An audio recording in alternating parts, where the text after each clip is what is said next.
Are you ready to get woke? Welcome to the Woke.As podcast with your host, Alex Lazarev. Kablam! Welcome to another Woke.As podcast. I am so stoked. You're not going to see me this stoked often. I'm so stoked. So much has happened. So much has happened in the last 4 weeks. It is beyond explanation, beyond imagination. And I'm going to try. I hope we can get some of that magic and the joy of it and the wonder of it through in a podcast. I hope so. If we get 30% of it out, people will still be like, wow, you know what I mean? Like it's been so crazy. It's been so crazy. So we're just gonna hop in.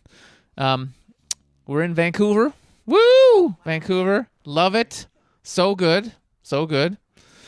And last time I was with these guys, basically the quick backstory for anybody new joining us, I met these guys at a breatharian initiation back in, it was November, right? So just at the end of last year, so November 2018. And I was helping out because it was my second one and it was their first one. So we just kind of like, I met these guys and I just felt a love for these guys. It was weird. I was like, why do I love these guys? So I just met these guys. I don't understand. And now it makes sense, but I didn't really know. And the moment I joke about when I was like, what's going on here, was one night I'd seen where their room was. I'd been in the room briefly, and they had a big bed, and they had one like single bed off in the corner. And I kind of told me like, oh yeah, you can come by and maybe stay here or whatever. So one night I went to where I thought their room was, and I just picked the wrong door, and I went in, and someone else was like, "What do you want?" Oh, sorry, buddy, wrong room, and I closed it. And I was like, "Oh man!" I was just like so excited that night to find them and see them and hang out with them. I was like literally, I was heartbroken. I was like, "What room is it?" And I ran, and we haven't eaten in I hadn't eaten in like 5 days or some shit. And I ran up to the top where the teacher Ray was staying. And it was exhausting. And I get up there and I'm like, what room are Paul and Kathie? And he's like, oh, the room, whatever it is, room 9. And I was like, I was looking at room 10. So I run all the way back down and I open the door and I see them there and they're like, hey, come in. And I was like, yes. And I was literally like a kid at Christmas, like literally running down to the Christmas tree. I was so excited to see them again. And I ended up just like staying in their room for like 3 nights. I'm just like, hey, I'm staying in your room now, guys. That's what's happening. And I just stayed there and I literally like, it was ridiculous. And it was literally just like, like a 10-year-old kid. I was really excited. That's what it was. What was going on through in your guys' heads during that period? Oh, wow. Let's see. What was happening? Hey, Kath? I was just so taken by your love and your enthusiasm. And there was something familiar about it. It was like that felt right. And yet it was like, really? This is different, And especially when you jumped on our bed during the day and it was more like a little boy, And yeah, it just felt really good. It felt right. It felt like we were a family, like we were coming home or something. Didn't it, Kath? For me, Sasha's enthusiasm for being around us was puzzling. And it's not that Paul and I are not already father-mother type figures to a large community of young people. So we're used to that role. And so we have this kind of an ageless, we do a lot of things that leave us, we feel part of. We don't feel like we're the adults in the room or the older people in the room. Yet when that's called for, it just feels like that's there. Yet that didn't really occur to me when Sasha was, adopting us. And I didn't really know Sasha's backstory, so I didn't understand the place from where he was coming. Now that I've got that, and I really hadn't reflected on what happened in Vilcabamba during that workshop until we were just talking about it here, and I'm listening and I'm thinking, oh yeah, right. I was kind of like, just like, what is going on here? Suddenly our room has been invaded by this kid. But he's sweet. He's so sweet. And he's just like having so much fun. Couldn't kick him out. And then it would just, the sweetness just went so deep. that it was just like, absolutely not. It's like, come back, right? And it was just, and it just came to be such a flow, a real family flow, where it was like, well, geez, I hope I can grab the right words to explain it, just to get that real feeling of where we were. It was just like a family vacation suddenly. Yeah, I don't have a son, but now I do, if you know what I mean. Yeah. Getting ahead of ourselves. Yeah. Yeah. He's such a sweet kid. And so, yeah, I just accepted. And I'm not like that usually. I have a lot of questions about everything. But I just accepted his presence and was really, really enjoyed you, Sasha. Yeah. Yeah. Okay. So that's the kind of little backstory, right? And so, yeah, those guys left and they went back to Vancouver, and I went back to doing my thing and whatever. And I just pretty much since then, right? And that was the end of last year. I just had this calling that was like, you got to go to Vancouver. And I knew I wanted to visit these guys for sure, but it was so strong. It was just like, something was just like, it was spirit just going, got to get to Vancouver. Got to get to, and even when I was planning my schedule, it's like, yeah, I could go to Vancouver maybe in July or August, or, it was like, no, get to Vancouver now. Like, do the shit you got to do and just fucking get over there. Like, get the first flight and go. Like, it was really strong where I literally was like, all right, fine. Just, I'll book the flight. And I booked the flight. Even though I could only squeeze in for 3 weeks, I was like, I'm going. And you got to listen to that voice, because there's a reason we get those little intuitions. It's because we have to do what we're being told to do. So I basically came. And boy, has it just been, woo! A whirlwind of just the best kind possible. So I just want to share a thought in this podcast, just one of the nights, one of the experiences that we had that was really, really profound. And there'll be other podcasts with others, but this is the one I wanted to talk about today. And it happened just a couple weeks ago, maybe 2.5, recently. And basically we all hung out together. We basically all did a big process together one night. And the 7th of June. The 7th of June. Was that the exact date? Okay. All right. You double checked. Okay, great. So 7th of June. And so much happened in one night. I think the word revelation is appropriate. It was just like revelation after revelation. So one of the things that happened, and I talked about this briefly in a YouTube video, but I've been working on myself a lot over the years. And one of my main things really was trust issues, being able to love, and specifically being able to love and trust women, right? Because my relationship, if anyone who's heard anything about me knows, I had a really bad relationship with my mom. I got a really, really tough time, and, I really closed up my heart. And so, not totally, but it's really been an issue with me in my life. And I've done a lot of healing work and, been working on it. But what I'm learning is there's always layers, right? You have these big breakthroughs, right? And things change and things open up and you feel like a new person, but there's still always that next layer. And no matter how advanced you get, there's always that next layer. So, so I thought I was doing pretty good or whatever. And we're hanging out and I had a really profound, two absolutely, huge things happened during this process. So one of them was I had basically, we were just totally connecting with each other, like on a really, really deep level, and just kind of seeing each other. And, Kathie just asked me, she's just like, hey, like, what's, what happened with your mom? What's going on? And I just kind of shared, the situation, and that, my mom was very abusive, and I ran away from home, and my mother ended up, killing herself when I was quite young, about 18. And so basically I became aware that not only was I closed off from loving, that I was just holding on. I was just really I closed off so I couldn't be hurt by women. I couldn't trust, I couldn't really trust women fully. And this has been a huge thing for my life. And I realized I've never actually really forgiven fully, like really forgiven, like absolutely, like you know what I mean? I've never forgiven, and I've never really honored my mother, because I've had, for bringing me into this world, because I've been so upset. I was so hurt by her, you see?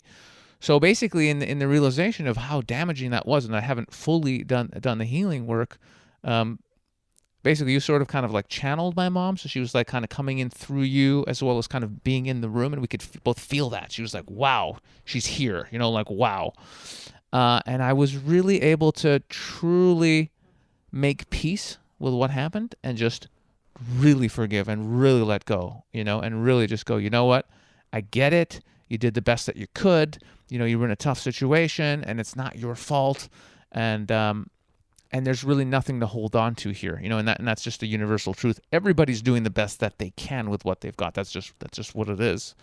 And on a deeper level, that everything is unfolding as it should, and we've all made these soul contracts before we come here, and everyone's just playing those out. So I actually had to go through exactly that. That's what I needed to go through to learn whatever I had to heal whatever I had to become the man that I need to be to do what I came here to do. And that all became abundantly clear. It was like, of course that's what it is. And so I was able to really, really, really just forgive, like absolutely go, it's all good. Absolutely no anger, like just let it all go. And then the going deeper, you just said, imagine this amazing thing that she's done for you to bring you in, to agree this contract, to be your mother, and how grateful are you for that? And I was like, fucking yes, I'm grateful. Like, oh my God, she I came out, like, that's got to be tough coming out of a vagina. That's a big deal, right? That's what I'm saying? That can't be. I've never seen it happen, but I have an imagination, and I'm guessing it's not easy. So to bring me into this world, pushing a watermelon through the eye of a needle, I didn't want to hear that. I'm just going to pretend I didn't have. No, I mean, that's so to do that, to agree to do that is such an amazing thing. And so I've never really thanked her. I never really thanked her. So I really was like, for the first time, I just had gratitude. I was like, oh my God, thank you for being you. Thank you for bringing me here, helping me get here. And so I never thanked her, and I never really fully just told her that I loved her. Like, really, as a grown up, I've never really gone, I love you. And I was blocked off because there was so much anger and so much resentment, so many negative feelings, that was my way of surviving. I was just like, fuck her, fuck way. It was horrible. And I was just grateful. I was grateful, and I forgave. And I said, I told her that I loved her. I said, of course I know that you love me on some deepest level. Of course I knew that deep down, that you love me, even though it's hard to see that when you're just getting all this abuse. But that's not her on the deepest level. That's the ego. That's the programming. That's the whatever darkness that's there. That was that on the deepest level, on the soul level. Of course she loved me. And I knew that deep down. So just connecting to that and saying, oh, you know what? I fucking love you. I know you love me too. And God bless you. And I hope you're great. And I know I'll see you again. And just it's all good. And just making it all good, and just having that respect for her, that she brought me into this world, regardless of the bad stuff, having that respect. And that's what happened. That's what happened for me. Just a total forgiveness and a gratitude and a thanking. And it was like, you could just, I don't know if you could see that one, but it was like a veil literally just lifted from my heart. It just fucking lifted off. Whew, I could just breathe deeper now, just thinking about it. I can...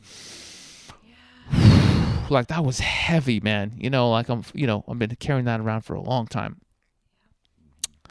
And miracles happened briefly after that, but I'll talk about that in a second. But let's just hear like what was going on for you in that whole freaking huge process. For me, it was so fucking huge. But what was going on through your head? Okay. All right. Well,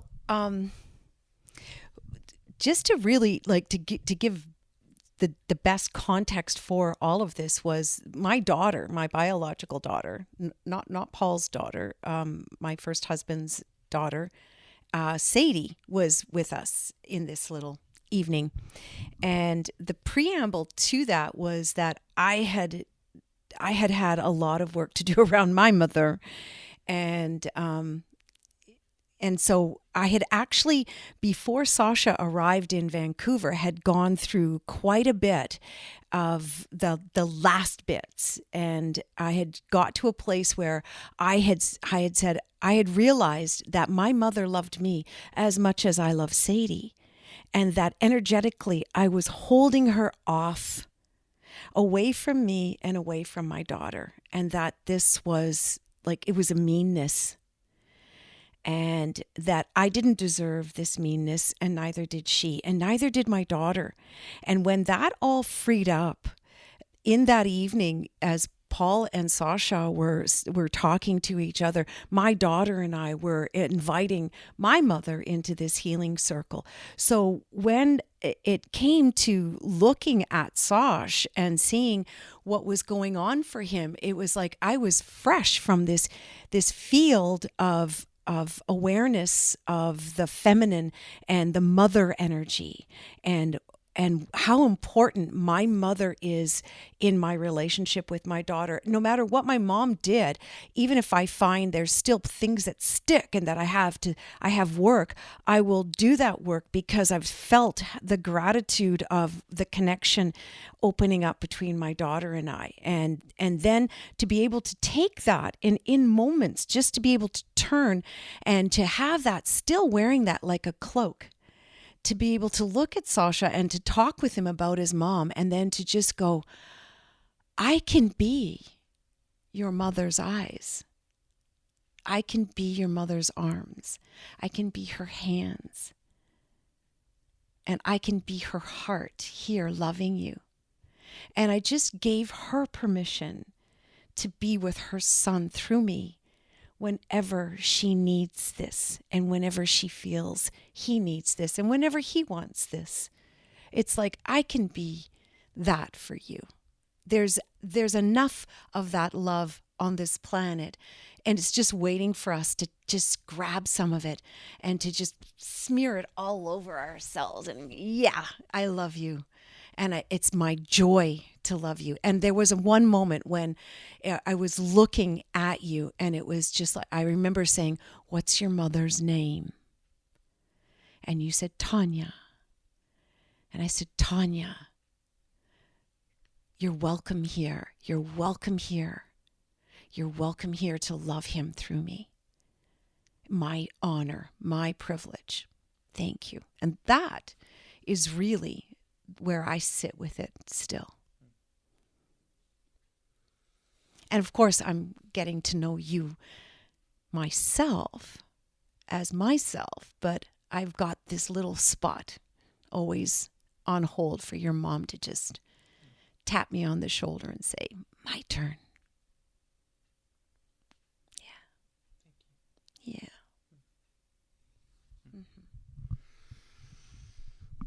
That was juicy. Anything you want to add about this piece before I explain the next piece? Or you're happy with that piece? Okay, that's pretty. Just kind of in awe, right? Yeah. I mean, yeah. It was pretty epic. So that was one of the like huge pieces for me that happened. And so the other thing was, I was talking to this guy, and we were just there talking, and then we both, it's like it hit us at the same time, but Paul verbalized it first. He just looked at me, and he just basically just said, you're my son. And I was like, and he's like, yeah, I remember our lives together. I remember we had loads of lives together. You're my son. And I was like, holy shit. And it all started to click in, because I've just felt this crazy connection. Like, I just love this guy to death. Like he was my father. So when he said it, I was just like, it was just the truth. It was just like, it just was. It was like, yeah, there was nothing to even analyze. It was like, oh yeah, it is that. And it all just fucking like hit me like with a ton of bricks, like all of it. Like the fact that I never had a close family. I never really, had almost nothing going with my father, no relations at all with my, blood family, like nothing. And it just all made sense, because, and he, and Paul as well, he's never had a biological son. And it's just like, I just got it. It was like, well, of course not, because I was already here. And of course I've never had that connection with my family, because this is my family. And who you come through with, physically, like, semen and vagina, that's just one little soul contract, but that doesn't mean they're really your family on the soul level, right? This is just the 3D version of what's really going on in spirit. Like this is not the main show, and that's one of the big illusions. People think, oh, this is it. This is what's going on. No, this ain't what's going on. This is a tiny, tiny, tiny piece of what's going on. This is not the main show. So the revelation of just like, holy shit, this is where I belong. This is my family here. After 40 years of like never having a home, never having a family, always going from city to city, making friends and whatever, and having an amazing life, but still always having that missing piece of like, where is my home? Where's my family, my clan? I never really had that ever in my whole life. And it's like, you don't even know that this is missing. You don't even know it's missing till you get it. So it's a funny thing about life, right? I went around telling people the story like, oh yeah, I don't really have a family, but my friends are my family. I got epic friends and I'm totally cool with it. Telling myself and others the story of like, oh yeah, I don't need to have a family. I'm good without. And then when you drop into it and you realize the power of it, that much love and support from people who are your tribe, like that are 100% with you forever, not even till death, but like beyond death, because this is only one life, like your tribe. Holy shit, totally transformative. Just like you pop, it's like you were living sort of like as a kind of a semi-zombie, and then finally like you're alive. You're like, oh, this is what it's like. Yeah, game on. Wow. Just no word. There's no words for it. I don't think. Yeah, and most, I think the most people they have some kind of relationship with their parents and they have some sort of family thing going on. But I'm sure that there must be some people out there who don't. Who just don't, like me, just didn't really have that. And I just want to say, they're out there somewhere. They are out there somewhere for sure. Everybody's got it. It's got to be. And really put that out there to find your people because it is absolutely life-changing when you do. Anyway, I'm going to pass it over to Paul because I'm sure he's got something to say about all this craziness. Yeah, thank you. Whew. It's new territory for all of us, isn't it? I mean, this was so radical, and I've never experienced it before. I've got my brother's sons I love, and actually Kathie's daughter, Sadie, is my soul daughter, and we recognize each other too. So it's interesting, when you go through your life, and I've had stepchildren, and I've loved them with all I knew how to love at the time. And you kind of go, well, I guess I'm not meant to have my own children this life. And okay, fair enough, and you just go along. And then this happens. And then Sasha shows up. And I think this is part of what you're teaching the men is how to be your authentic self. And I think when we open our hearts to that level and really start to contact the soul, little do we know we're starting to open up the doorway for things like this to happen, for the soul family to show up. And it was so interesting when I saw our lives together. It's one thing, I'm sure a lot of you, and maybe some of you believe in reincarnation, maybe you don't. Maybe you've had flashbacks of other lives, but not really a lived sense of that life per se, maybe. And maybe some of you have. For me, it was that. It was like, it was so, okay, I remember you. I remember our conversations. I even remember what we were doing. And that was really wild. I have no file for that. And all of a sudden, I knew what it felt like to be a father. And I didn't realize that was missing in my heart. Like something happened. It completed something that had been empty before. And that's why I knew I wasn't just making something up. Like it wasn't just this, it was real because I'm different. And I'm having this feeling like, oh my God, I've got a son. And it was the most fascinating thing. I've met a lot of great men in my life. I've got a lot of men that look up to me. But this was totally different, And it was like, for me, it was like, you know what? You have a home forever, Sasha. You have a home right here in our heart. And there's a recognition on a soul level. And you never you never ever have to be alone again on this planet, because we're here now, and we just want the best for you. And you have a sister, right? And it's just the wildest trip. So we're all like, She's a badass sister. this is all new for us. I mean, we've never been here before. We just are kind of having a love fest, I guess, and so many realizations. So, wow, just so happy Sasha's here with us, and it's a whole new world for all of us.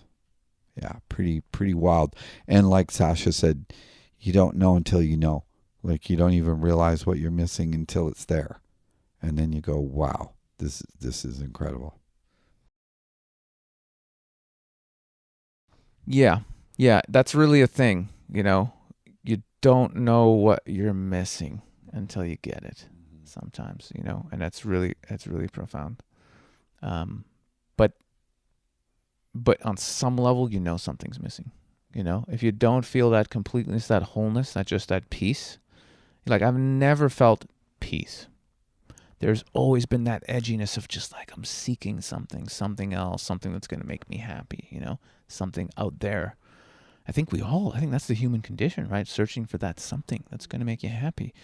And I've just realized now that having a family that's just loves you because you're you, no other reason, just because you're you and they're your family and they just love the shit out of you, that just adds so much. Having that support, like, no matter what, I couldn't have contemplated the power of it. I just couldn't, because I never had it. It didn't exist. And when I suddenly got it, it transformed me. Like, literally just in a month, it just changed me completely. It's radical, totally crazy. Yeah.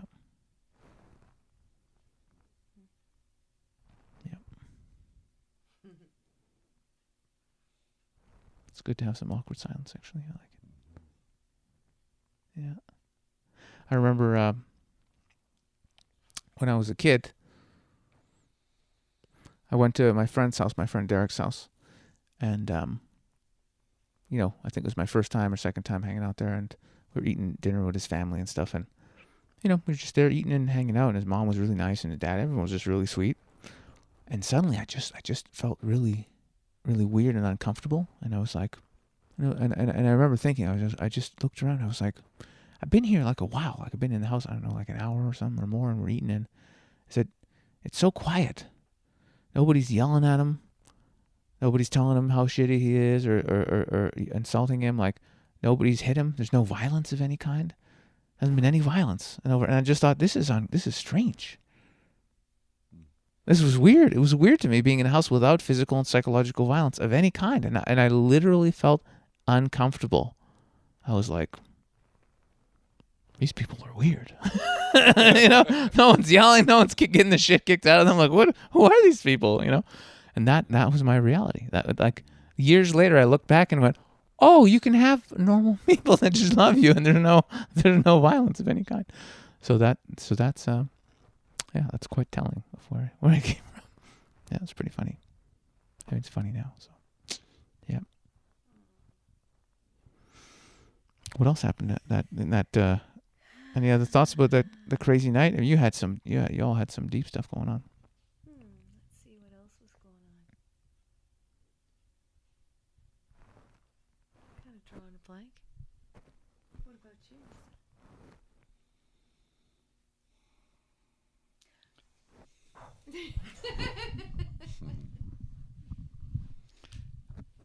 Never been here before. I think we were all in awe and shock, actually. It's a recognition. It's a coming home. It's, oh my God, we've landed. But there's also a shock, isn't there? It's like, really?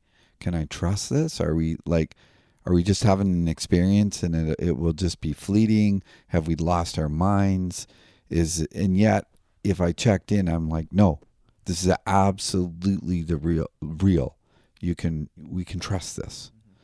And there was such an excitement about, and a knowing that we're together forever. Like, doesn't matter where any of us are. like, and to just feel all of a sudden have this feeling like, oh, that's what a father feels like towards his son, and this feeling like everything I have is yours. I love everyone that's ever loved you.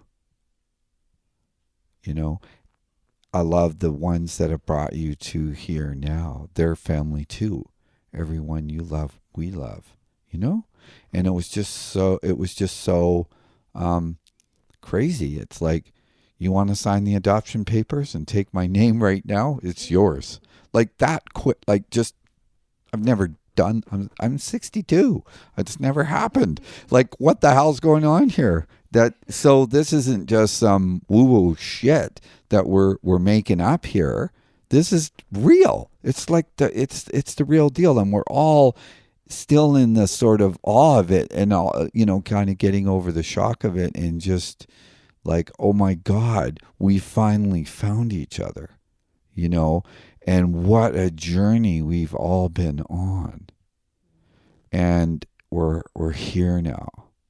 We can take a breath. We can just rest, and we're completing each other and healing each other in ways, even as a therapist and a coach and a counselor and, all the things I've done throughout my life.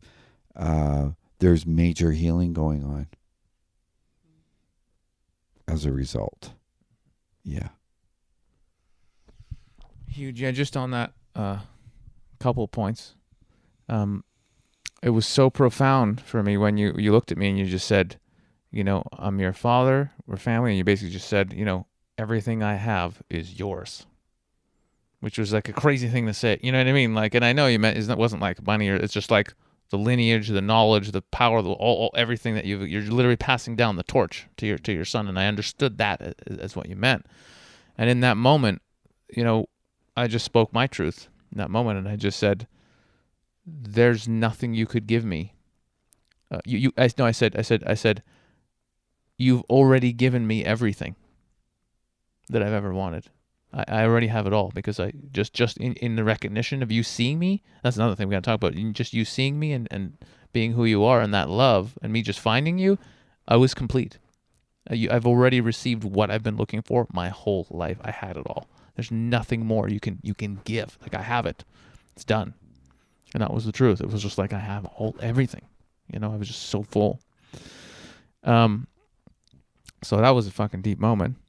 That realization too, that I'm complete. Like, I said to you, if I had died yesterday, I would have not been happy. But if I die tomorrow, I'll die a happy man. And I meant it. I really meant it. So that was heavy. And and the other point you said, it was so fucking profound.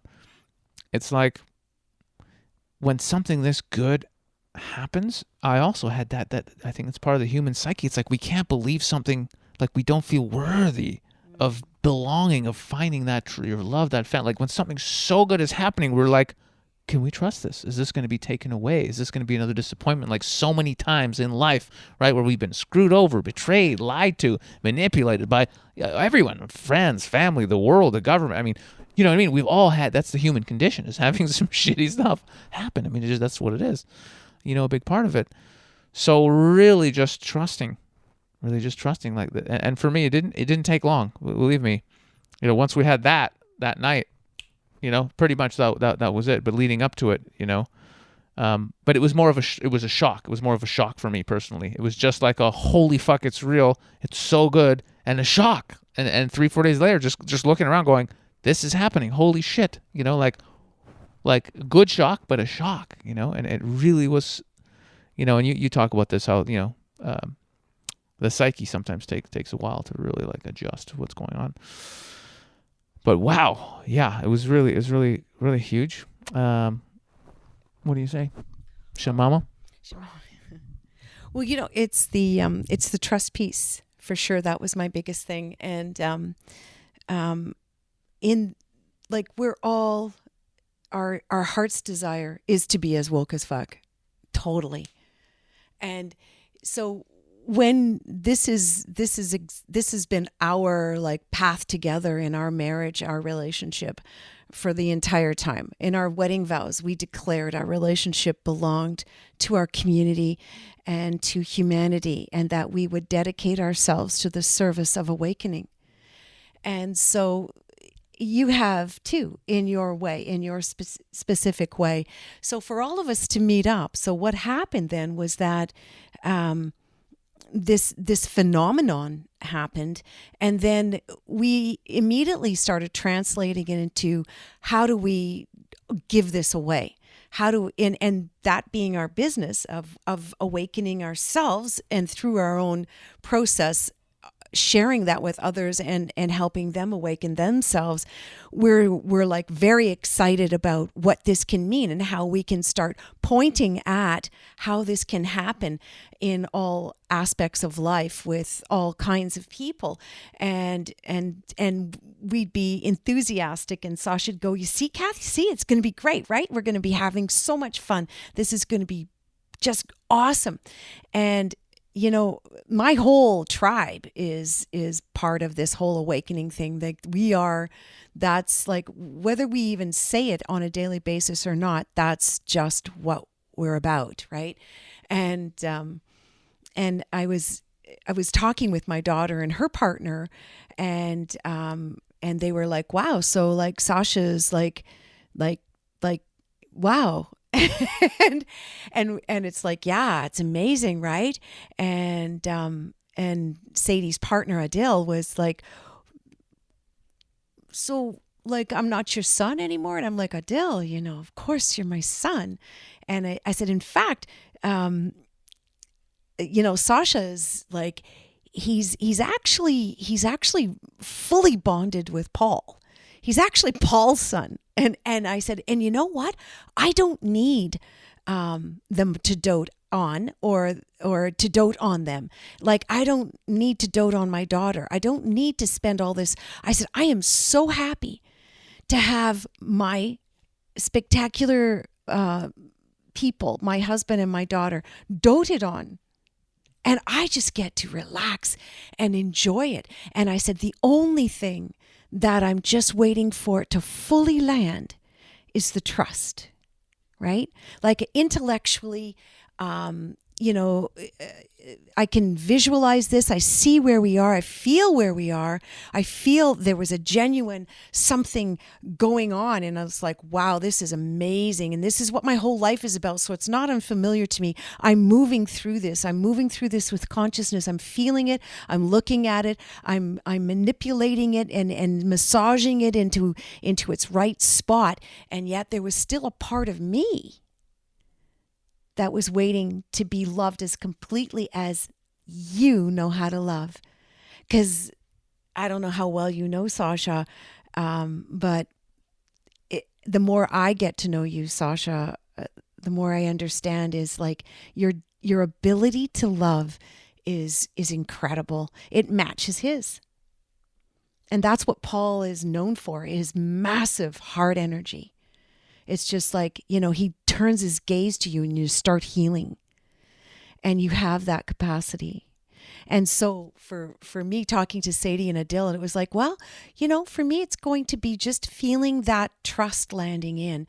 And what happens then is it's like regular life starts taking, it's, you know, it starts putting itself in your presence again. And, you know, we were doing our thing, going along, and I was having one of my days where, you know, I've got my beautiful peak days where I know who I am, I know what I'm doing, I know where my heart is and where my purpose is and what my life's work is, and I'm moving in that direction. And then one day I wake up and I'm a fucking bitch and I'm spreading it around, and it's just like fear is blah, blah, blah, blah, blah. And I was having one of those days. And, you know, Paul and Sasha and Sadie was here at the time. Adil had gone. And they were kind of giving me that space, like a kitten who's, you know, has learned how to get out of the way of the feet. And so, there it comes, those big feet. And so it was just like, And Sasha's real new to it, so he was just like sensing into it and like, the shamama's not happy. And then Paul and Sasha went for a walk, and I kind of expected them to have maybe, Sasha going, oh, gee, what's wrong with Kathie? And for Paul to say, well, she's crazy some days, not every day. And we thank God for that. But every once in a while she loses her cookies and she's a fucking bitch. And, and that I like, and being as sensitive to energy as I am, even though I can spread it or smear it around like that, I can feel when I'm in that place, the worst thing, the thing that drives me deeper into it and shames me around it is feeling what I've done to others and how they have taken care of themselves by judging me, and then they feel better, and then I get this condescending patting on the back or the head or some fucking thing like that, and you just poke them in the eye. And these two go for a walk, and when they came back from the walk, I'm feeling them coming back, and I'm looking out the kitchen window and I'm watching them coming back, and I'm not getting that hit. And I'm like, holy fuck, man. They're gonna love me through this. Like this is where this guy helped you get over what the thing that we had fallen into as our lovers, partners, our co-workers, our co-facilitators had fallen into. And he was just like so full of love. You didn't feel like you had to go there with him or anything. And I'm feeling this coming back, and I'm like, oh my God, I'm going to be loved in a place that I have traditionally felt shame around, whether it was intended or not. And it was like, oh man, I think I may have to start trusting this.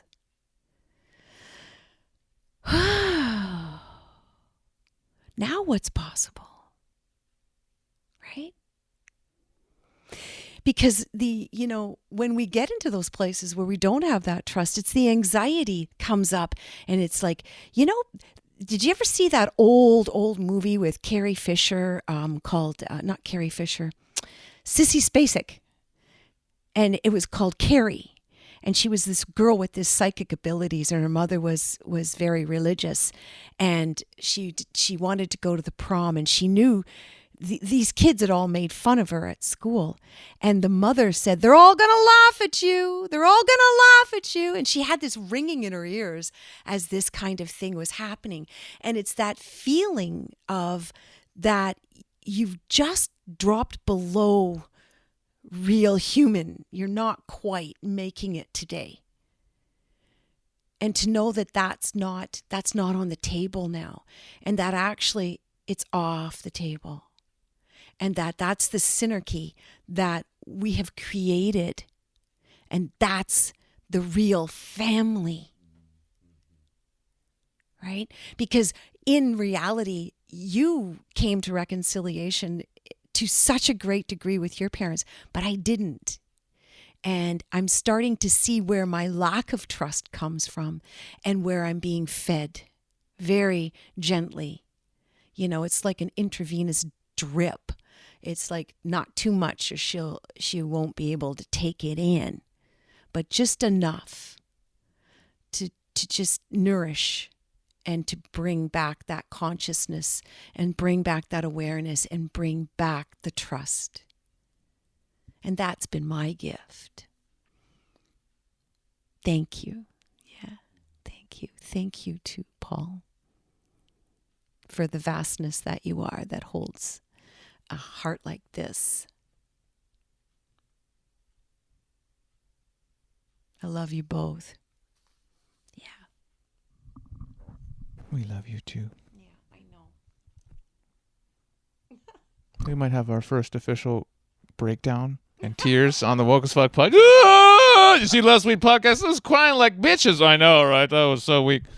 Man, I don't know if I can watch that podcast again. It's just too emotional for me, dog. I know it's got some good stuff though, right? But yeah, but I'm spending $8 a week on tissues. I can't afford that shit.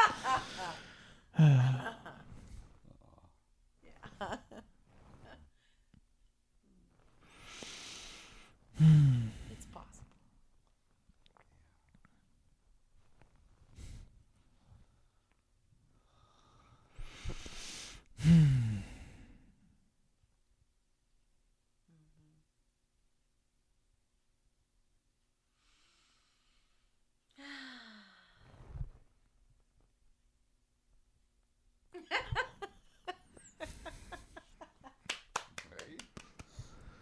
I don't know what else there is to say. I mean, there is, but it's just, she said so much. It was so. It hit home so much. Yeah. Uh-oh. Uh-oh. Paul's got a thought. Jeez. Dangerous, right? No, it was just when you were talking about the soul contract thing. And, you know, I think in this conversation and hope what we can all take away, everyone watching and what we're experiencing, is this is real. This soul contract thing. You know, I think we all have heard it bantered around a lot. Oh, it's a soul contract. You know, your parents, you know, and this person did, and you're kind of like, really? That sounds like bullshit to me, right? And here we are in this reality going, holy shit. And through my work, I actually got to a place where, you know, in A Course in Miracles, it's a channel piece of work. There's a saying in there that there is no more holier place on earth than where an ancient hatred has become a present day love.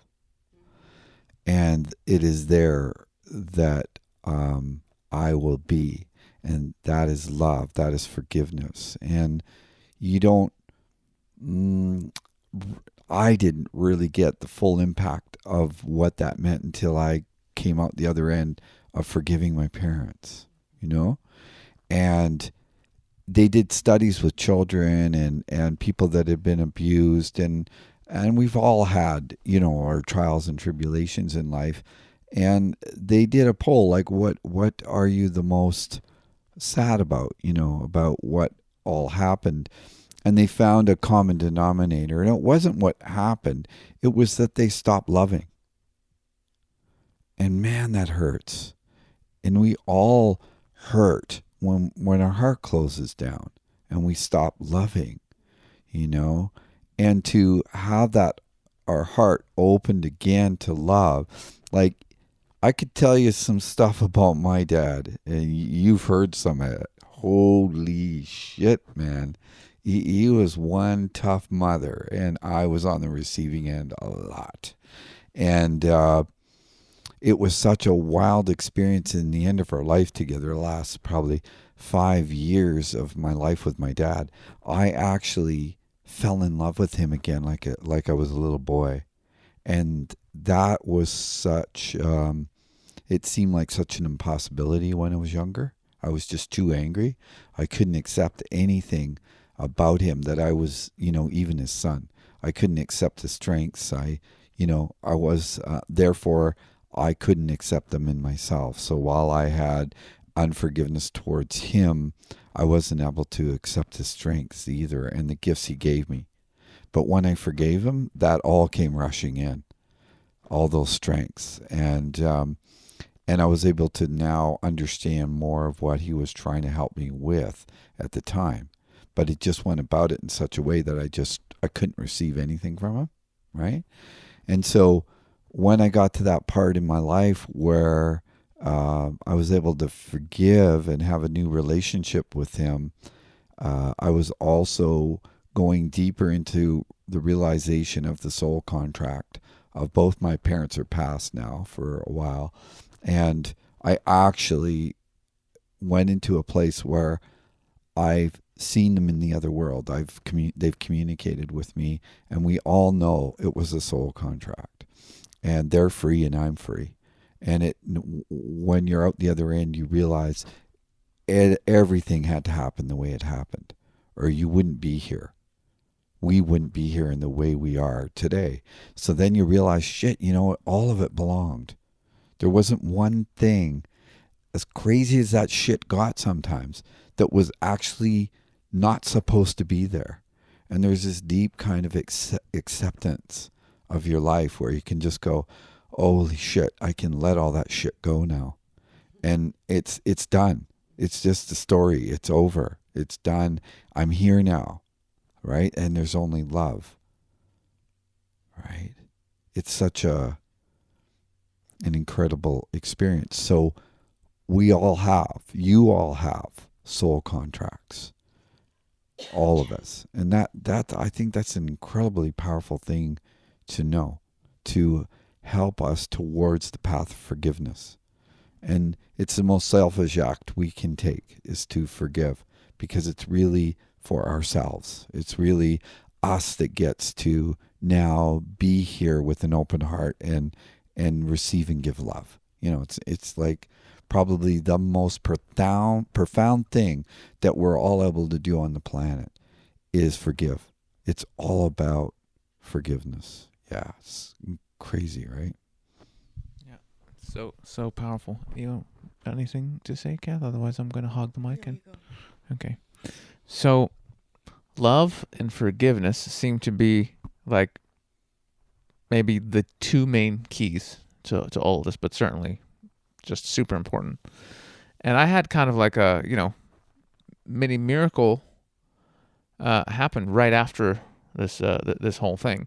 And I just remembered, even before I add that, one of the things that happened during that crazy night together was the first time in my life I felt that I was truly seen, like seen to the core, like on a soul level, 100% seen for who I truly am, and that I felt 100% loved as well. Like, you literally looked at me and I just felt absolute love and compassion without nothing, just absolute, pure, unconditional love for who I was. Not for what I've done or what I've done for you, what I've done for the world. None of that.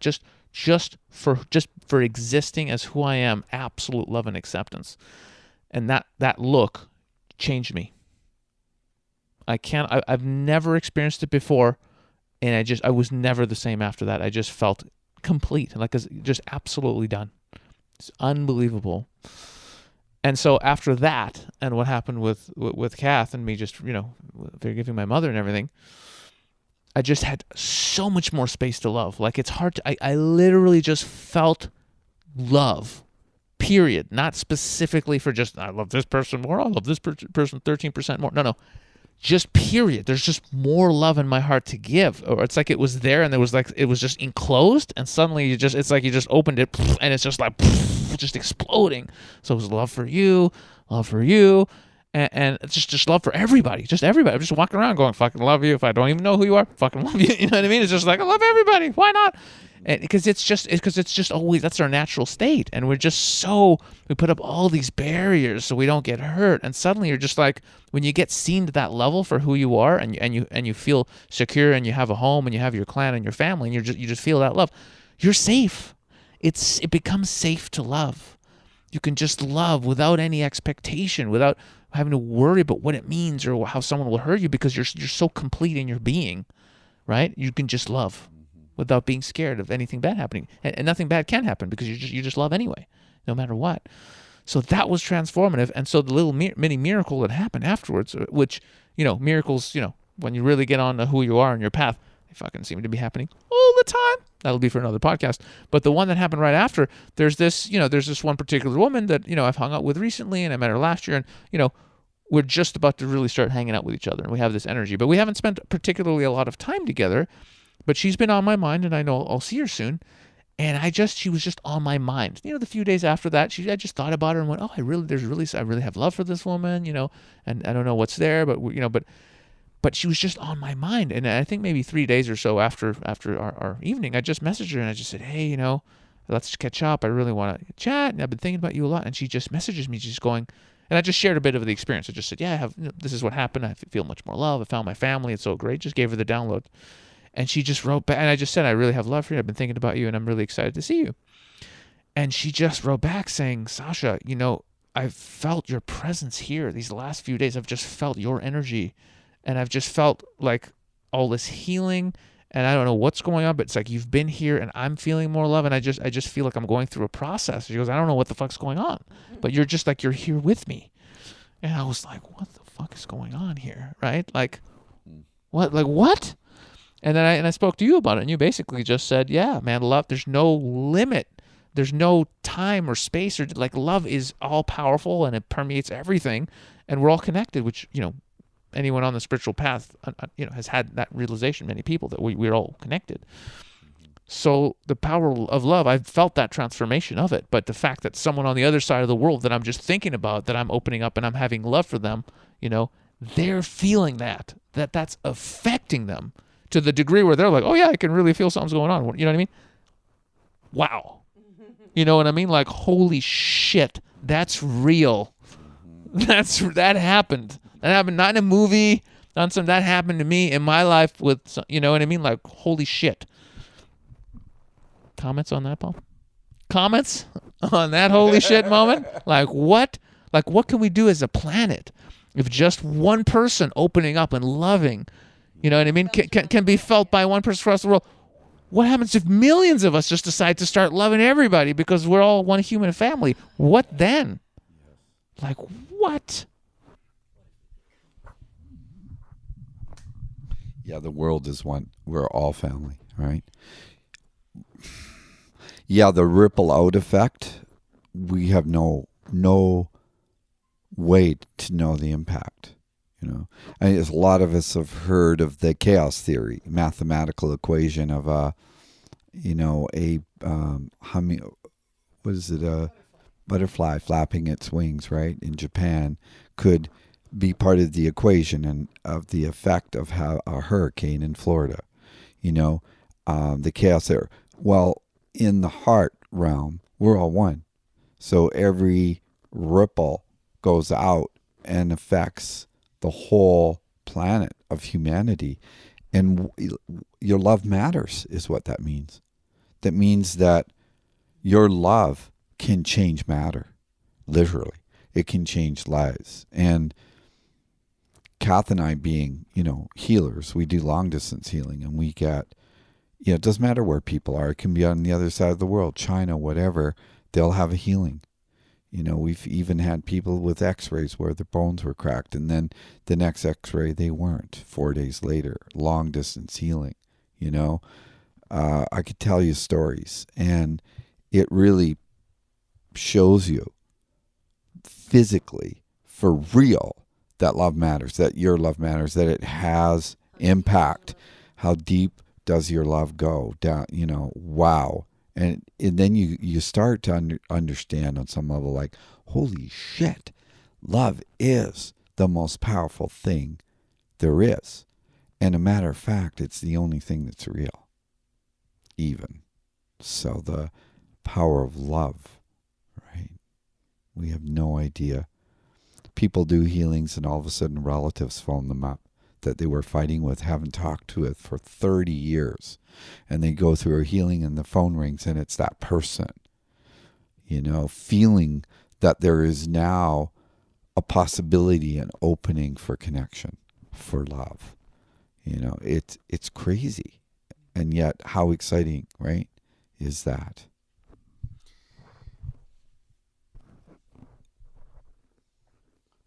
I was in shock. Like, I'm still in shock, really coming into like how powerful this is, how transformative this is. It's just mind-blowing. And I've felt it from you, I felt it from Kath, I felt it from your guys' daughter, and I'm starting to feel the effect of my pure love and presence from this place I'm at as having on other people, and it's like, whoa, holy shit. You know what I mean? So I'm starting to realize what real healing is. It's just being totally present and just loving somebody 100% on the soul level, like seeing them who they are past all the bullshit and the thoughts and all on the judgments, just on the deepest level, I mean, this guy, holy shit, right? Like, holy shit. You know what I mean? Like, you gotta meet him and kind of be in the field to really know. But wow, yeah, I've learned so much just hanging around. Yeah, no shit, eh? The luckiest. I am a lucky man. Yeah, you must have seen some real miracles in your time just with that one superpower. Want to share one? Geez, can I think of a miracle off the top of my head? Well, well, you know what? I mean, without revealing names or identities of people who've come to us, people have come into our lives in the craziest ways. I mean, we've had emails from people in the psych ward saying, I need a mentor, and I found you somehow. We've had people come to circles who've just, been drawn. And, 2 years later, they're like, I don't have cancer anymore. And my life is completely different. And I don't even have the container for that illness anymore. And that's just the power of intention and love and the growth that comes with that. And, Paul came to the planet loaded up a certain way. And, you can't duplicate that. You can't copy that. But you can take the same steps, and you can find that one inside of you. That is that one that expresses love how someone else needs to get it. And so, Paul's love is palpable. It's felt, it's understood. His hand goes on your heart, and you're just like, you just feel like you've just, it's really a massive download of energy and reassurance and safety, right? And that's what I've seen happen over and over and over. And I've seen it transform people. Yeah. Me too.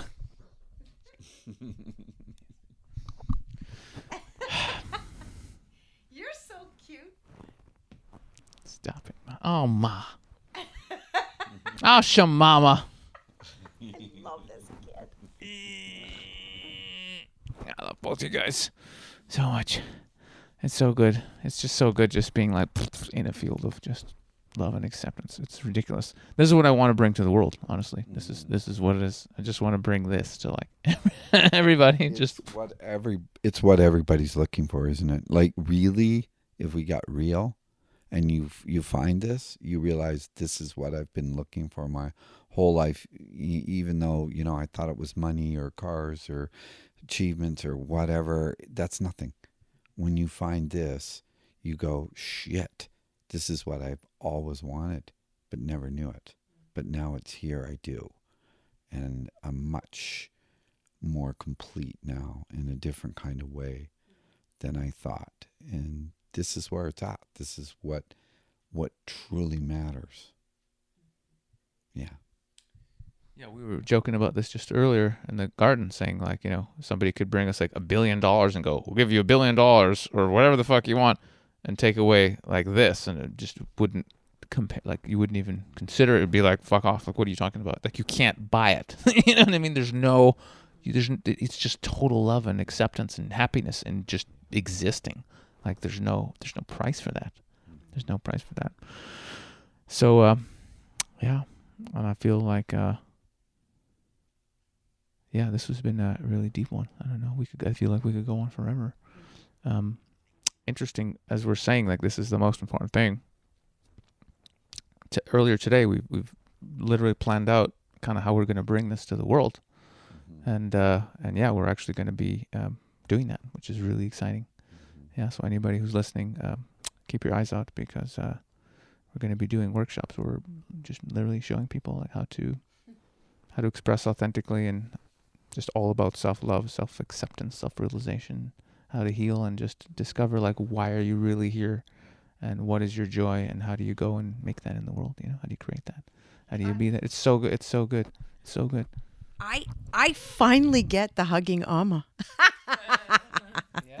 I could be the hugging Amma from here, honest to God, because it's like my only regret is that sometimes there's a room full of sweet souls that I can feel their longing for that, just that reassurance of that hand. It's like my mom loves me, my dad loves me, I'm okay, or just feeling safe on the planet. And I sometimes just have to take myself to the bathroom because I can't make it. Because I just want to give it to everyone. Yeah. Good thing love is a limitless resource. Right. Yeah, we forget that, right? It's like they train us to think that, you can only love these people under these conditions. And it's like most people, like they're so afraid of love, of loving authentically. Have you seen people hug? Have you seen how people hug? It's like ridiculous when you tune into it. People hug like this. They come in and they can't even get close to you, or they'll hug you from the side, so they're like hugging your shoulder. But to really like come in heart to heart and really hold you and just be like, I fucking love you, they can't do it. They're terrified of it. Like, it's hilarious. It's like my running joke now. I'm like, hey, do you want to hug? People are like, sure. And I just envelop them and I just hold. And they're like, whoa. And I'm like, no, I'm gonna love you. I don't give a fuck. And I just squeeze their shit out. And they're like struggling. And eventually they're like, all right. And then some people will actually sink into it and go, holy shit, good hug. And other people are like just awkward. But it's like we're that conditioned that love is not okay. It's not okay to just love. You know what I mean? It's crazy. I got a real quick funny story on the line. I went to a funeral, that was not funny, of an old friend who I loved dearly and was dearly loved. God bless his soul. But yeah, old friends from my old days, and that was back when I was more of a, I played hard, I worked hard, and yeah, it was a tough town to grow up in, and there was a lot of characters and they were there, and I forgot it's getting so normal for us to hug and do all that stuff, right? And I see one of my old friends who moved to Vancouver and he's gotten involved and we have a nice hug together, right? And someone's watching and it's a female and she goes, so you're going to slip him the tongue? And what? And I was like, oh yeah, that's right. That's how it goes there. Yeah. And then I went to an old friend and I went to hug him and I didn't really give him that big a hug, like not really, just a few seconds. And he says to me as I'm hugging him, you're not going to slip your tongue in me, are you? And I was just like, oh yeah, I remember how paranoid everybody is of like connection. And it was being vulnerable, being real, hey? And I was just like, oh, wow. It was just like a cold bath in a way. And I understand, I get it. But it's just like, wow, right? Yeah, vulnerability is huge. You want to just say like a word on that? Because that's just such a big thing, especially for the guys out there, right? It's just such a huge piece. Right. And, it is what brings me to tears when I see them longing for love and they're vulnerable in it enough that you can see the longing, but not vulnerable enough that when it gets close enough to them that they can trust it. And I completely understand why we have a guard up. It's a hostile planet in a lot of ways. And somebody coming at you isn't always what they seem to be, right? And so it's really dropping into the heart and just trusting the energy that you're feeling. Like, those old hippies, they had it figured out, It's like the good vibes. You get the good vibes, and it's just like it's learning through little exercises of how to feel the vibe. And is this me just wanting to feel a vibe that is really not a good vibe here for me, and I'm trying to talk myself into something or make something out of something that's not there? Or can I actually trust and let that vulnerability expand? Because you're already vulnerable if you're looking at all. You're already saying, I need love. I'm looking for something from you. And that's, you're open then. And then what? And then what? Yeah. And so that muscle, getting that understanding of when you're safe in your vulnerability. And that's the ones that make me cry, because I can see almost how many times they opened up to vulnerability and then got hurt. And sometimes it's like what I my daughter, she's so beautiful. I've watched so many poor young men's hearts break. And what I want to say is that it's like when it's understanding that each person and each experience isn't there to hurt you or disappoint you, but to grow you and to grow the vulnerability to the point where it's not something you have to touch into. It's always available, and you're always aware of where it is and where it can go safely. And that's connecting to your breath, getting aware of the energy of what's around, and just getting into a state goal, into an understanding of my goal isn't a thing, it's a state of being. Paul and I are all about, what is my state goal? What am I trying to be here? Where am I taking myself? Where do I want to be taken? And am I actually in a place where, like, do I have a ticket for Toronto and I want to go to Hawaii? I'm never going to make it that way, right? What is my goal? Where's my destination? And do I have the right ticket? And how do I get it if I think I've got the wrong destination here? Like, how do I shift? That's huge. Lifelong journey, but we can take steps and make progress in it that are measurable and understandable and bring you deeper and deeper into an authentic life that starts spreading out in ways that everything just starts happening automatically and authentically. And then that builds the trust, which builds the love, which attracts more. And there goes your vibe, and there goes your state, up and up. And it's like, just where do you get the courage to start? And I think that's what we're excited about. Offering ways to just say, this is where you could start. I wish I had had people show me more and been more open to that 30, 40 years ago, Instead, I drank and became, the family disease of alcoholism. It was inevitable, but, getting that to the sobriety state was where that piece was. And it was like, not until I thought out enough to put that down to realize I was living with a glass block wall between me and my life. And I was dying. Yeah. That's deep. You know how Sasha has taught so many men in the world, and I'm sure a lot of the people listening in right now, how to overcome fear, right? So that you can step forward in your life in a more authentic way. Just be more fearless to be yourself, right? And we're talking about another kind of maybe even deeper fear, and that is to have our heart broken. Right. And there's that saying, break your heart open enough times till it stays open. And we talked earlier about it. What people were the most sad about was they stopped loving. So there's such a profound message here that the power of love can overcome anything.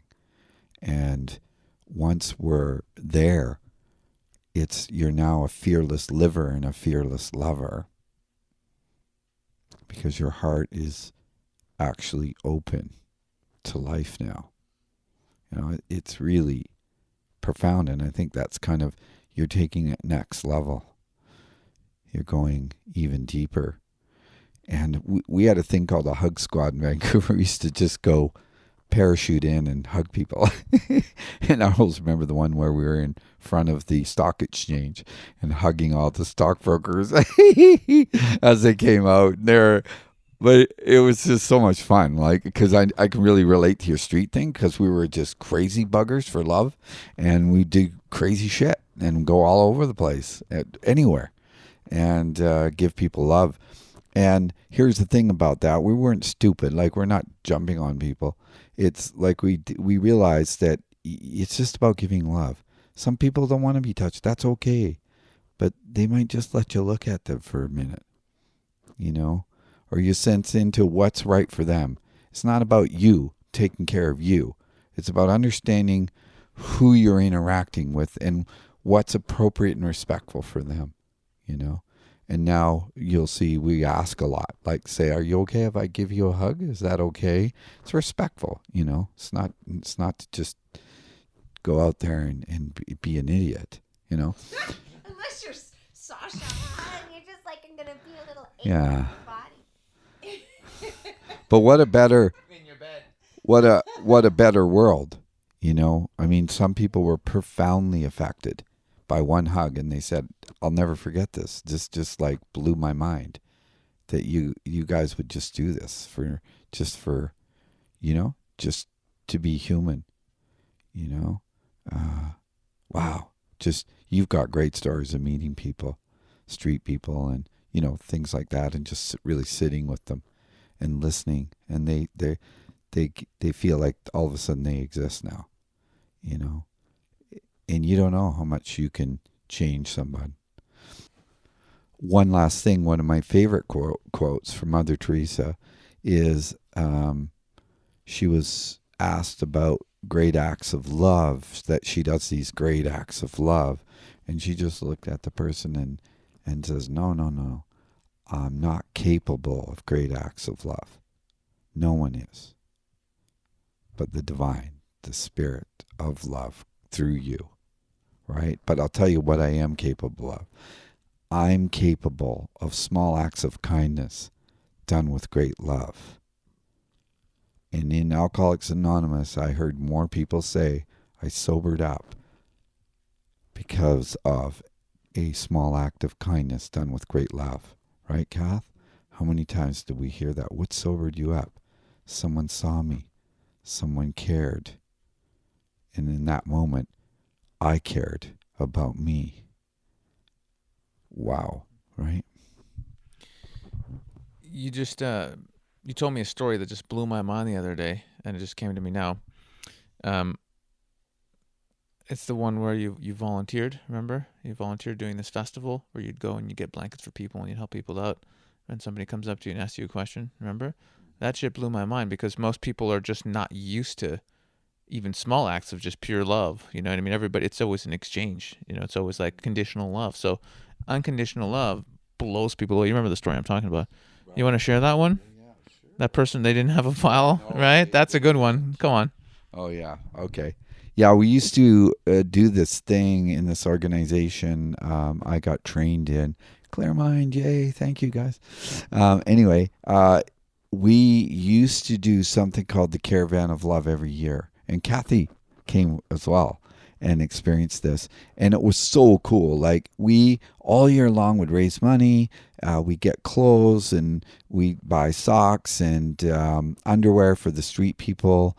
And I think, God, we could have drinks for 3,000 people. I mean, we had a lot of stuff. We gathered so much that we'd come into an empty parking lot, and we'd always go down there every year at the end of Christmas, the end of New Year's, when nobody was down there. Christmas is over, and all of a sudden everything stops on the east side. This is the side of Vancouver where there's a lot of homeless people and addicts and things like that. And so there was an empty lot, and we'd pull these semis in, and we'd have so many clothes. We'd be like a department store. They could come in and get sizes, and everyone would get like underwear, socks. We had hot drinks and food for them and everything. And they started to expect us. But anyway, the story you're referring to was, and we'd have long lineups of people. This guy was hey, what church are you with? We're not with a church. Oh, so are you with the government? No. Are you with like an organization? No. And it was this like puzzled look in his eyes. And he went, well, why are you here then?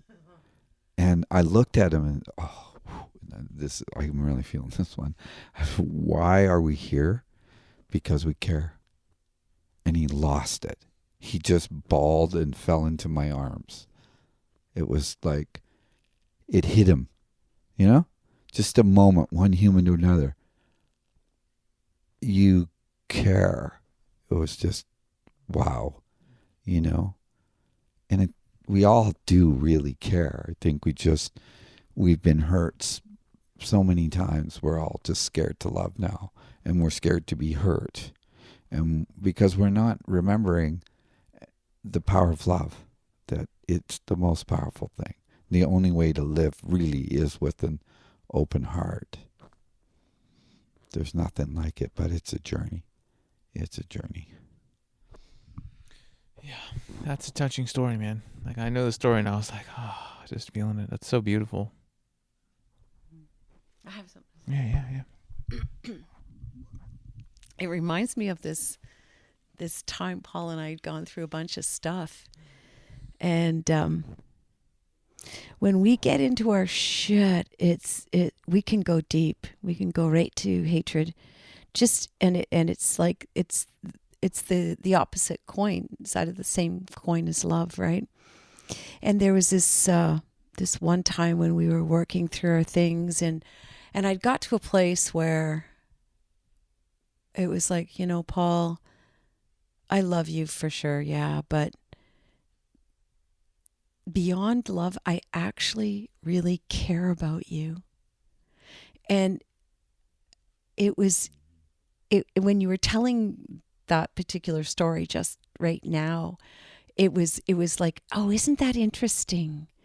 Because it brought back that understanding of what I was trying to say to you in that moment as well, which is like beyond, like, because we've put so much around romantic love and around what it means to be a mother or a father or a sister or a brother or a friend or whatever, all these definitions, and love has taken on this thing, and it's like, well, what kind of love?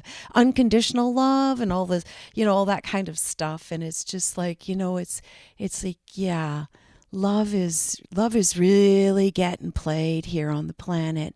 But I'll tell you something, when you genuinely care,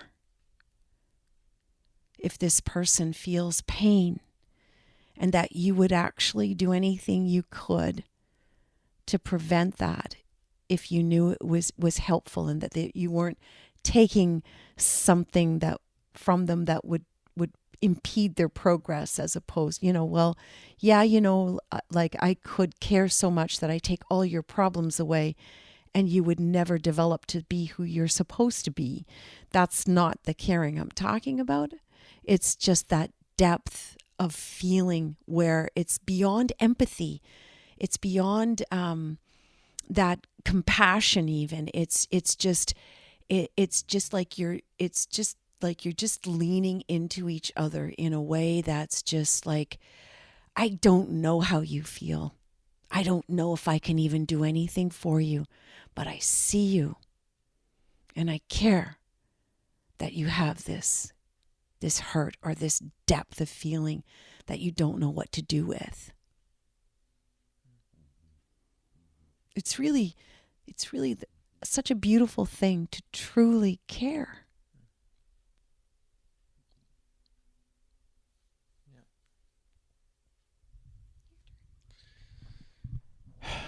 Yeah, and I think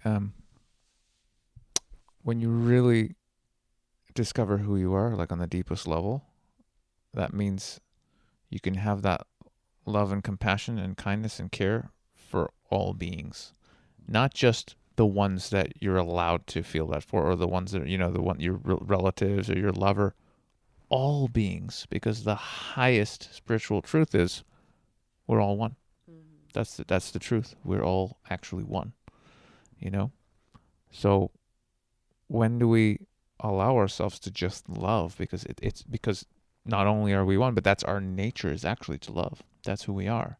It's all the conditioning and these ideas about, you know what I mean? There's so much societal crap and egoic crap that's just piled onto us to keep us in this little bubble of like, okay, well, you can love your mom, you can love your dad, and if you're dating someone, you can love them, but that's it. Even with your buddies, you don't want to even give them that clue. Otherwise, they're like, oh, they think you're going to make out with them, right? It's like, what are you talking about? It's crazy, the limitations we place on love. It's what is going on, and it's all, we wouldn't be on this planet. It wouldn't be the way it was if we didn't have those limitations. This is how they're able to, to really get away with all the stuff that's going on, is because we're all separated from each other. And so it's not, when something's being done, not out of love, like really nasty stuff to other people, they're just other people. We don't know them. We don't love them. It's okay. But if we were truly loving and truly caring, we wouldn't stand for any of that shit. We would just be like, nope, we're all together here. So, so this is really the love revolution. This is how we transform the planet. We just fucking I'm just really stepping into this now. It's just about the love. That's all there is. I'm saying that to the love master himself, Yeah, anyway. That's like him telling me about comedy. Come on, guys. Come on. Huh? What? Timing. I know timing. That's right. Well said. So what do you think? I think, let's be honest, my ego says that I wrapped it up so well, we're not going to top that. Sasha's ego says, that's a wrap, guys. That's a wrap. That's a wrap. So, oh boy. Oh, it's so good. Jeez. They might feel uncomfortable seeing all this love. They might feel, but that's okay though. That's for you to work. That's for you. You gotta get on a love train. It's true. But this is a good time to say we have been working on some amazing things we're going to work on together and put out there in the world as a family. So do check out, if you're listening on YouTube, if you check out the Woke.As website. So it's Woke.As. I will put the workshops we'll be doing. They'll be doing some in Europe and North America as well, as a family together. It's going to be freaking profound, and I'm sure we'll put all the info on their main website as well. Isn't that quantumlife? What's your website? That's what I thought. Quantumlife.ca. So you can find out more about these guys there and what they're up to, and it's coming soon to a theater near you. So we would love to see some of you people who have made it to the end of this. You know what I mean? We'd love to see you in the flesh, because we'll be doing some really profound work all around discovering who you are, getting into your heart, forgiving, loving yourself, loving others, and just absolutely becoming the most complete and peaceful and blissful and loving version of yourself. And that's really the work we'll be bringing to the world. So we hope to see you somewhere in the flesh. We love you. Bye, guys.